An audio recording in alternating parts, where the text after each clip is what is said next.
11 জন সাক্ষীবাক্য বয়ান লিপিবদ্ধ করে মাননীয় সিজিএম দুলাল শুক্ল দাস। এই 11 জন সাক্ষীর মধ্যে এই মামলার বাদী গৌতম চৌধুরী বাদ দিয়ে আর কোনো সাক্ষী আদালতে এসে কিছুই বলেন, কোনো সাক্ষী আদালতে এসে কিছুই বলেন। এবং ওনারা যে গাড়িটা শান্তিবাজার থামিয়েছে এটার কোনো সত্যতা আদালত পায়নি এবং কোনো সাক্ষী কিছু বলেনি।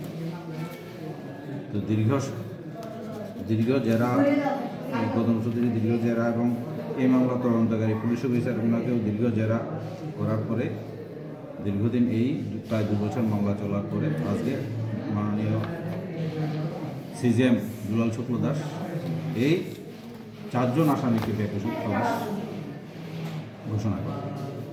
এই ঘটনার পরে এটা প্রতীয়মান হয় যে এই যে বিবাদীগণের বিরুদ্ধে 4 জন বিবাদী, 2 জন বিরুদ্ধে রিটেন এফআইআর, এই বিবাদীদের বিরুদ্ধে গৌতম চৌধুরী মিথ্যা মামলা দায়ের করেছে।